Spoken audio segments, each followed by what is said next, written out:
Hello everybody, welcome to a segment of This Week in Movies, which is kind of just me talking about what's going on this week in movies.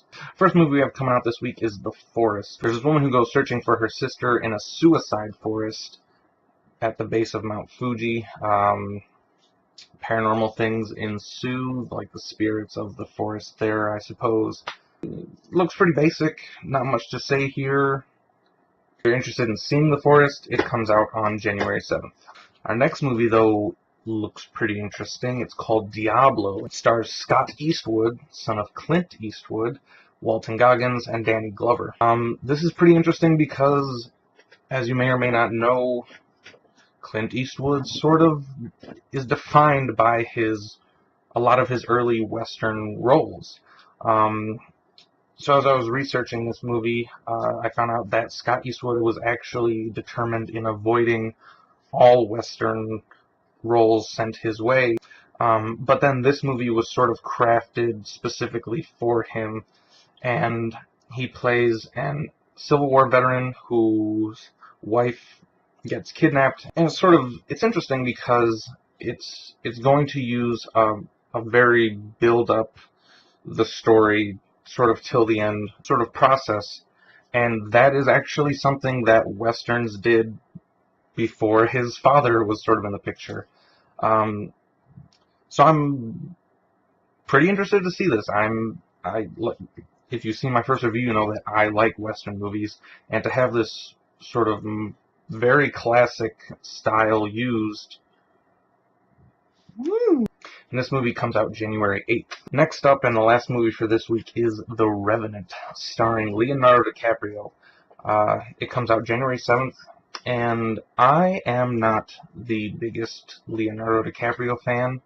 I think that in every role, no matter what movie, he's just kind of Leonardo DiCaprio.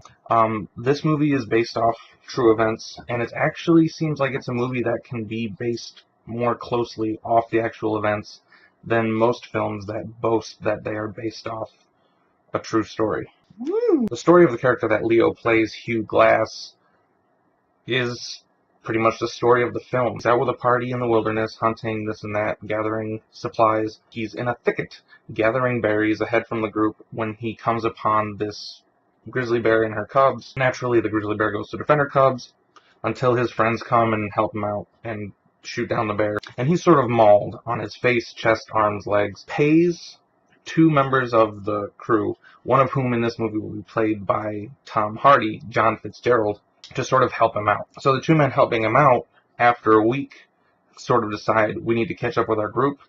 Screw this guy. And they leave him for dead. But through the power of will and love for his family, he survives. And so it becomes a tale of revenge. Pretty highly anticipating this movie. It's the sort of thing that has a very simple core. There's going to be a lot of meat on them bones. You know, that's what I'm expecting or hoping for. And finally, something pretty exciting that I'd like to continue doing is talking about sort of what happened in this week in film, but in the past. And on January 10th, 1927, Fritz Lang's Metropolis opened. It's highly regarded as probably the first feature-length sci-fi film, and it's also just a general cinematic classic. The themes of this film are still very relevant. It is sort of a love story, but beyond that, there's background themes that still persist today, and it's sort of funny because the movie takes place in the year 2026, where these wealthy industrialists rule the city of Metropolis. And the story is that the son of the city's master, he's out playing with sort of the other posh children, and he sees this girl, and he follows her sort of down to the workers area, which is literally under the city of Metropolis. And he ends up switching places with another worker there, so that he can sort of try to be closer to her.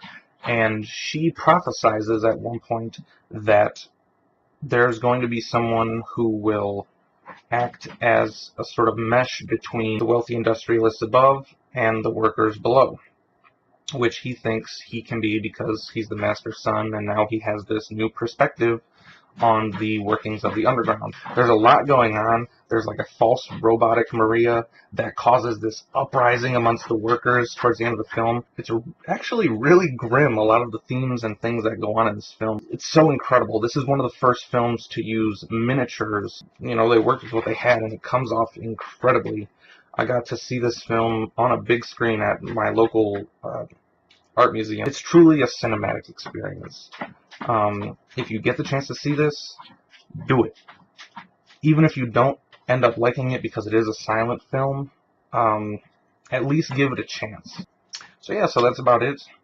Diablo, The Forest, The Revenant. Go check them out. Woo, woo, woo, woo.